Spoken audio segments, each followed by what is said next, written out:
And good day. Welcome to Friday, January 15th.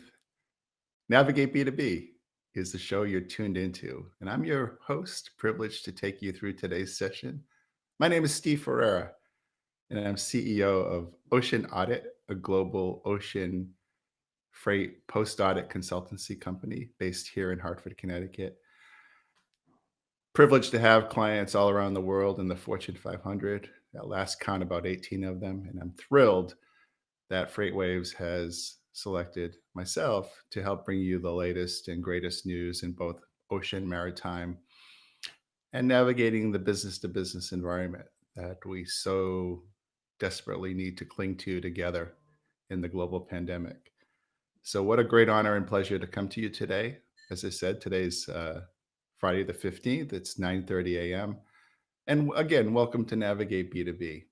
We have a very special show today. I've called today's show Surge Spend, Surge Prepare for a number of different reasons. I think the first and foremost is the fact that Containageddon, as I've termed it months ago, and I'm glad to see that phrase catching on, it's really something that is not going away. I've talked to a lot of experts in the same that have the same mindset as I do, and we believe that the press and media haven't really captured the full essence of what is truly happening in global container trade. Many people have looked at the Chinese New Year coming up February 11th or the 17th as the high watermark for when this will all be over. No, no, no, that's sadly mistaken. And if you're in the media and press, you can take that to the bank. Right now we're seeing incredible depth and breadth of a market that is steamrolling through. And I think that one of the things that we should take a look at as we kick off our show today, and I'll get more into some specifics. Let's go live to the latest ocean freight numbers received just a few hours ago from China.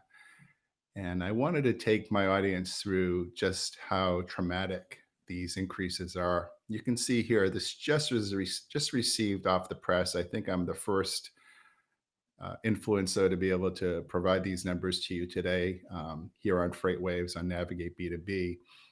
And I think the most impressive thing is you can see the East Coast and West Coast numbers. They continue to surge, right? There's no let up.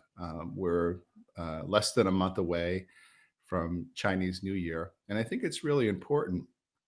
And, this is the hidden little diamond in the rough here.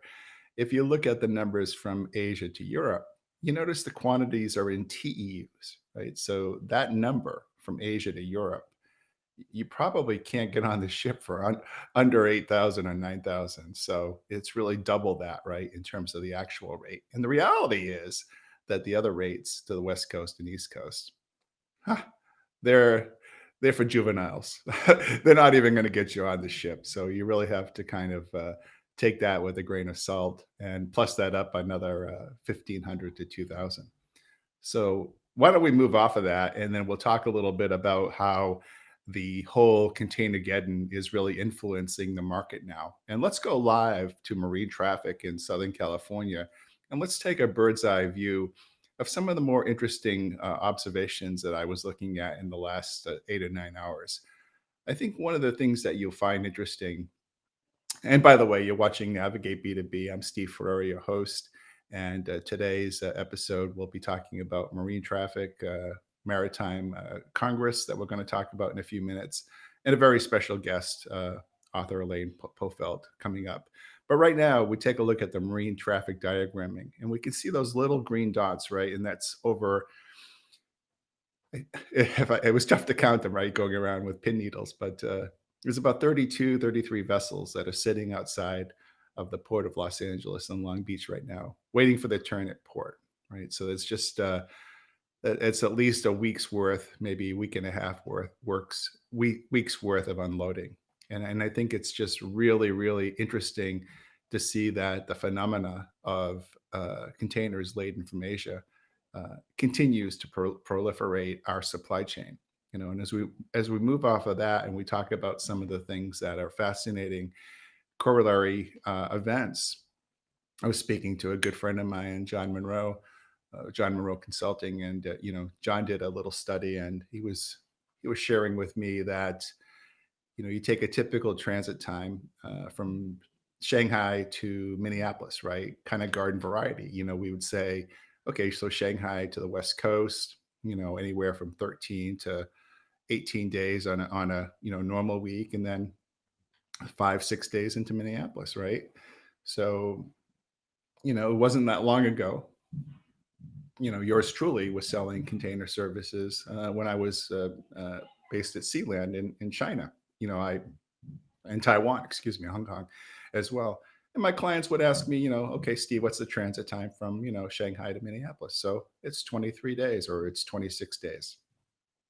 John was just sharing with me yesterday that because of Containergeddon and the backlog of ports, the low inventory of chassis, right? You're looking now at 70 to 72 days transit time from Shanghai to Minneapolis. That's nearly 3 times the amount of the normal transit. And so, who ends up paying for this? Well, it's the retailer, it's the wholesaler, it's the consumer goods, it's the fast moving consumer goods corporation. And eventually those goods are, those prices are obviously passed on to the American consumer. An American consumer that stands by at the ready with new stimulus checks to continue to fuel Containergeddon. Do you think that we want to go on cruises on Royal Caribbean or Carnival? Of course I do. Nobody in the world loves cruising more than I do. But we won't be buying the services, we'll be buying the products. And so the message today in spend surge or surge spend, whichever way you want to look at it, is this container surge is continuing. And we have not even begun to talk about the release of the pent up demand of the American consumer as we start to navigate more towards the increase of container shipments rather than the decrease. Just as a matter of fact, it's gotten so interesting out there and so crazy that the ocean freight carriers are starting to act like Delta or United with medallion status. I mean, as a gold or a diamond or a silver at Delta, we kind of know what that means. But if you look at somebody like, CMA, right, that's having a C priority go, C priority get. I mean, they're calling their services different names based on the types of premiums or added services. For example, C priority go, you have a guaranteed space. C priority get, you have a guaranteed transit time. And so I think that you look at what the ocean freight vendors are doing, it's just an incredible diatribe of confusion. And when I look at my own practice in auditing, and working with clients all around the world, the cadence is almost like a futures market or a hedge fund. The volatility and velocity is so traumatic that it really puts incredible pressure on the great men and women um, all around the world, especially here in the US, that are logistics professionals. And so it's with them in mind that we'd like to offer, some support. And so the next part of my title of my show today is it's surge spend and then surge prepare. Because I think as we start to look at the release of the pent up demand, we've had people now working in pandemic conditions for, well over a year. And many of them have had a lot of time for self inflection and thinking of what should I do next? And how could I possibly take my strengths in logistics and grow my business? Well, today's my my special guest today is the most prime person in the world, and I would like to reach out and introduce my guest, Elaine Pofeld. Elaine is the author of the $1 Million One Person Business, coming to us live from New Jersey. Elaine's a close friend. She's written about me in Forbes and in her new book. And her new book, The $1 Million One Person Business, drops. How do you like that term, Howard Stern? It drops on January 19th. Elaine, welcome to the show. Oh, thank you so much, Steve. It's always great to be here. Oh, that's terrific. Do I have that right on the release of the new book? You do. Good memory, and I'm so excited for people to read your story.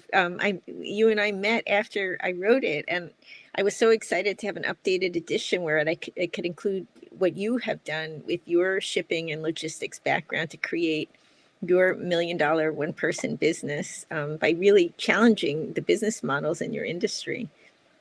Well, Elaine, you're an inspiration to me. And when we met a couple years ago, and we were talking about all the different folks that you've met and written about, and long before I came along, the industry is so far and wide between what a person with excellence in background can do. We've talked about people. Elaine's written about people that have babysitter planning businesses that have launched $1 million, event planners that ran the events in person and now are doing them virtually. We all know about those kind of great folks out there. And Elaine has seen the whole gamut of people with very great resumes and backgrounds, and begin to reach out and do their own thing. So I guess, Elaine, one of the most interesting things is that logistics and supply chain men and women, they're so multidimensionally talented, and they have to think in 3D like a chess match coming out of the box. What do you see as some of the most successful qualities in people that do want to launch their own business and they're ready to break away from corporate world? A lot of folks in this industry have excellent project management skills. You would have to get things from point A to point B, right? And so I found that in interviewing probably now $70 million one person businesses, that's a very important skill to be able to amplify what one person can do and get to 1 million or even 200,000 if that's what you want to make. So I think they definitely have that. A lot of corporate people in this industry and others have a lot of soft skills just from working with other people in a corporate environment, and getting things done. They have great networks.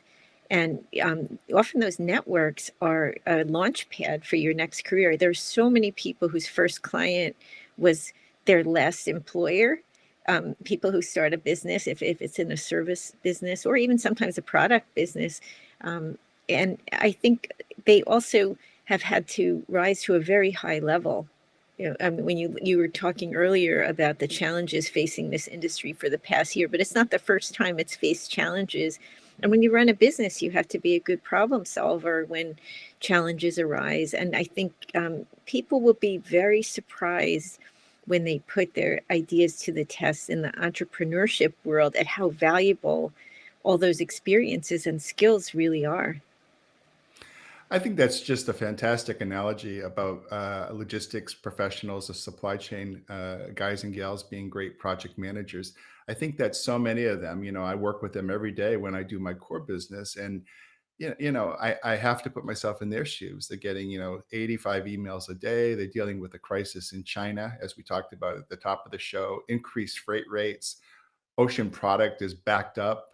CEOs are yelling at them, "Hey, you're over budget."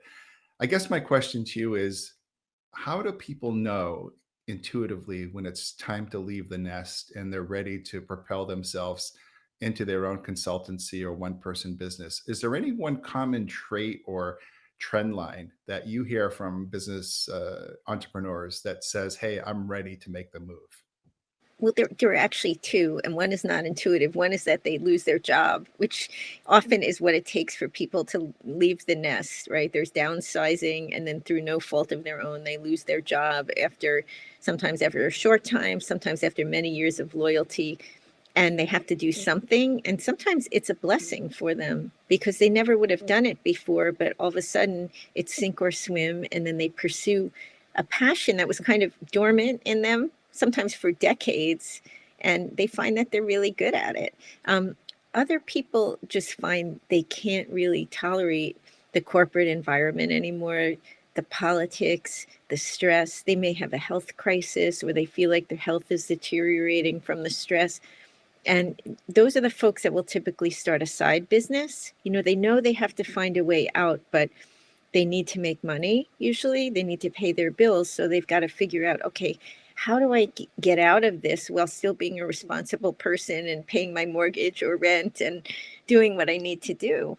And when you start finding yourself, reading Entrepreneur Magazine and listening to podcasts about entrepreneurship or programs like this, you're probably dipping a toe in the water of it. You might not be ready to change, and maybe you won't change for 10 years. Maybe you need to work in this job right now for as long as you can, but you're starting to open up other options for you. And that's often a signal when you start just researching it with no pressure on yourself. That might be a sign. That's an excellent observation. It's interesting that this kind of happened to me, in my life back in the '90s before I started my first. I'm a 2X entrepreneur, and I've had great mentors over the years, and of course, when I was at a major ocean freight company, I was quite the corporate man, right? And so I always thought to myself, "Oh, I've got this great idea. I've got this great idea." But I felt that, even my mentors in the corporate world would hold me back and say, "Steve, you're such a corporate guy. The entrepreneur life of unpredictability is not for you." Now, on the flip side, right, there are people in the entrepreneurship world that they think that corporate people cannot be entrepreneurs. What do you take on that? I actually think it's the biggest myth in the business world that corporate people cannot be entrepreneurs, because if you read the book or read any articles on entrepreneurship, there are millions of people who have had a traditional job first, because that's what we're all kind of trained to do in school by our parents. Everybody thinks that's how you work, unless they are entrepreneurs themselves or are really familiar with it. um, and there have been so many people who have been very, very successful as entrepreneurs. I really think there's not one model for how to start a business. There are people that are 22 who can go out to Silicon Valley and, crash on a buddy's couch and spend their whole day in the business incubator. But one of the fastest growing and most successful groups of entrepreneurs is people in their 50s and up. And they usually can't do that. They might have kids at that point, or elderly parents, or a lot of responsibilities that don't allow them to do that kind of all in thing. But they're very efficient, right? And you'd have to have a corporate job today, because you're doing the job of three people, not one anymore, just to keep your job. So think about that. If you brought what you bring to your job every day to your own business, how successful it would be.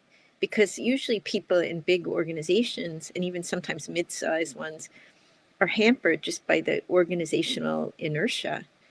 It's so hard to get things done. There are 15 stakeholders who have to weigh in. It's got to go up the flagpole, and it takes all the energy out of all your good ideas. But once that's gone, it is a little scary, but you can actually do what you wanted to do. And if you bring the same energy that you were bringing to just trying to get it in front of the right person in your company, you'll get better results, because there are no obstacles like the ones that you encounter. The only obstacle is really your own imagination and vision, and how much money you can put into it. You may have to do it slower than you want because you don't have that corporate budget. But, as you know, Steve, there's a lot of creative approaches to get around that. Absolutely. And it's funny, by the way, I want to make sure that everyone's on path with us. So I'm talking to author Elaine Pofeld. Elaine is the author of the $1 million, I'm sorry to get it right, the $1 million one person business. And her new book drops on January 19th at Amazon and bookstores everywhere. Elaine, I wanted to ask you, when you look at people that are in the corporate world, right, taking stock of what their strengths are, what their skills are, and in terms of which ones might be marketable, going forward in a solo business or a consulting business. What's the best approach that, maybe, I don't know, somebody in marketing communications, in logistics, he or she may say, wow, maybe I can do this for, 20 people instead of one person. What can that person do to take stock and do a kind of a skills checklist to see if they've got the quote unquote right stuff? Well, the quickest way to test it is to ask yourself, what do people ask you to do for them? They say, Steve, you're good at this. Could you help with this? What do people consistently come to you for help with? And then the next question is, do you like doing it? Because you might help with things that you don't like doing in corporate just because you are good at it and you're a team player. But in your own business, you don't want to build it around something that you dread. So you need to find that intersection between what people find is helpful that you do and what you love to do. It might also include things that you do in your personal life. There's no reason you can't pursue an outside interest in a business. It doesn't have to do with shipping or logistics. If you have some other expertise, maybe you're a martial arts teacher outside of doing your shipping business, or mountain biker, or a dad, or a mom, or the many roles that you have. Think about those things too. When you're, if you volunteer in your community, what do people in that volunteer organization always turn to you to do? And you'll start getting clues as to where you can bring value, because in a business, you'll succeed if you're helping people solve a want or need. You'll find customers. And so it's identifying, what is that want or need that I can solve better than somebody else. Elaine, it's really interesting when you talk about my industry or the industry that you're reaching out to and my viewers. And by the way, I'm Steve Ferrara, host of Navigate B2B, and you're watching me interview my friend, author Elaine Pofeld. And Elaine, one of the things that I think we have an advantage of in the logistics and supply chain space is years and years ago, when I was trying to decide what to launch, I eventually went into ocean freight recovery auditing. But there was a point, believe it or not, and I never shared this with you, where I actually had conceived, this is years and years ago, and the product eventually went to market, and but I didn't have anything to do with it. But I conceived a mini refrigerator microwave oven as one unit, and my idea was to drop ship or bring all these containers from China and have them land at college campuses all around America. And I would pre-sell, the units for a couple $100 or $100, and I would market it to parents. And I thought to myself, wow, what a great way to combine my knowledge and love of ocean freight and pivot away from ocean freight consulting to a product, right? And I thought to myself, wow, that's a home run. Now, I eventually didn't do it, and I stayed true to form in my consultancy. But one of the things I wanted to ask you is, a lot of people that have pivoted from what they do in their core job to what has made them $1 million. Could you maybe give the audience a few little tidbits on, or examples of maybe one or two of those? And how would somebody take the leap of faith to make that change, to go into something completely different? Well, that's a big change. It's bigger than doing exactly the same thing that you did in your corporate job, which is usually the first thing that people tend to do.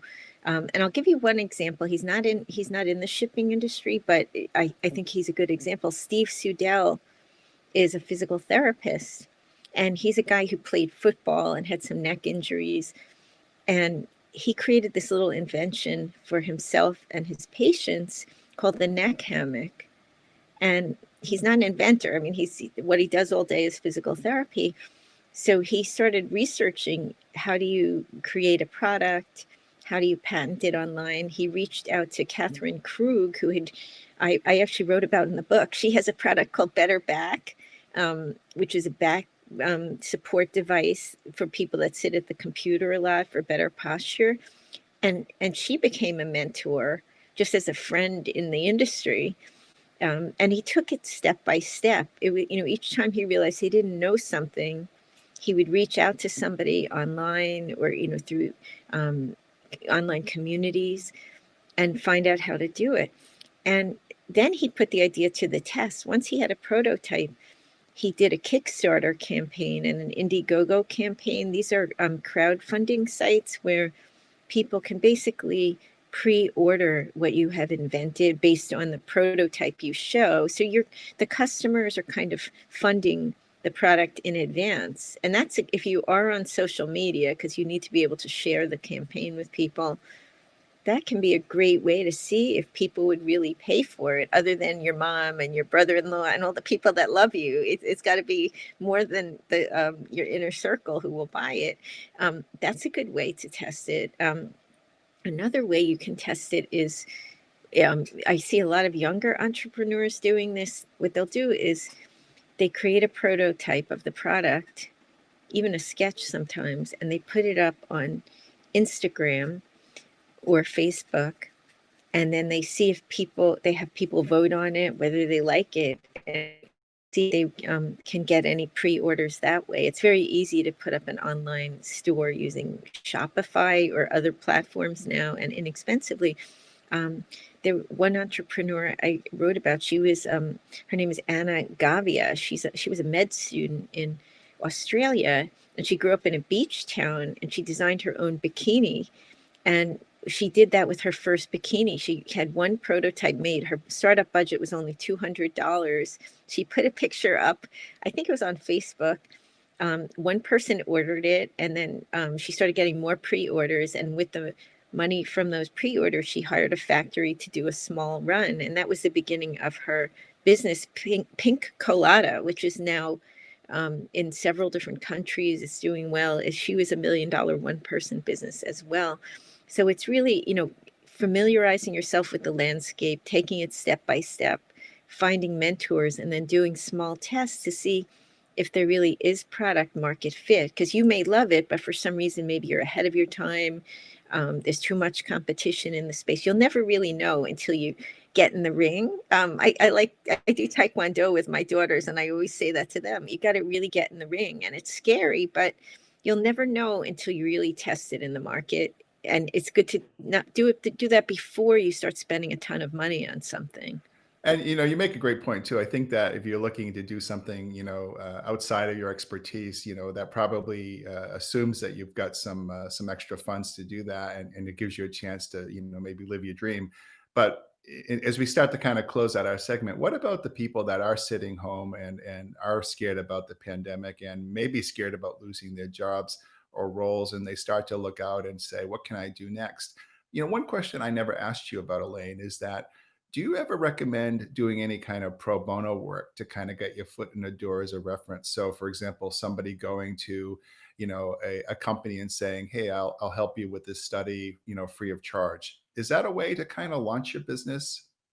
Oh, absolutely. There have been countless entrepreneurs I've spoken to who have used that approach, because then they have a work sample and they have somebody that they can get a testimonial from, or who can be a reference for them. Because it's hard getting the ball rolling when you haven't had any customers. But as soon as you have one customer, then when another customer calls you, a prospect, they can say, "What are you working on these days, Elaine?" "Oh, I just finished an article on such and such." They don't know that that's your only article, and you don't have to tell them. They don't care what you're doing in your whole business, but they want to know that you're an active participant in your field. And I think it's also good to focus on giving back and being of service, because your network is your strength. And especially in times like these, trust is the most important currency we have. I mean, a lot of things are in turmoil and in a state of disruption. And those human relationships of you treating the people around you well and being a resource for them and helping them, because there's a lot of people in situations where they don't know what is coming next for them. The more you can help them, I think there's sort of a karmic thing that goes on, that brings good things to you. It's not a quid pro quo. It's just being a good member of the community. It sort of comes back to you. And I know you do a lot of stuff like this, Steve, and I've just seen it time and time again. Yeah. I mean, I think it's so great because, I love the idea of like, volunteering or doing something for a company, because when somebody asks you who you did it for, you can just say, "Oh, I did it for company XYZ." You don't have to say you got paid or anything. And I think that going through as we finalize that segment, that was one of the most interesting topics. And I'm glad we actually saved that one to the end, because I want everyone to know that when your book drops, they can get so many great tips. And how can they find you, Elaine? How can my viewers find you? I know you're on Amazon, Elaine Pofeld. Anything else that we could reach out to you on? Sure, I'm on LinkedIn, Facebook, and Twitter under my full name, which I'm sure is in the show notes somewhere. It's Elaine Pofeld, Pofeld. And I write for Forbes. So if you search for Elaine at Forbes, if you forget how to spell my long last name, you should be able Wow. to find me. Elaine, it was amazing to have you today. I hope you'll come back and see us again. I want to thank my entire audience for watching. You've been joining myself, Steve Ferrer, and Elaine Pofeld. And from Hartford in New Jersey, we'll say goodbye to you. And Elaine, we'll see you on the bestseller charts soon. Thank you, Elaine. Thank you so much, Steve. Okay. Always a Bye bye. pleasure.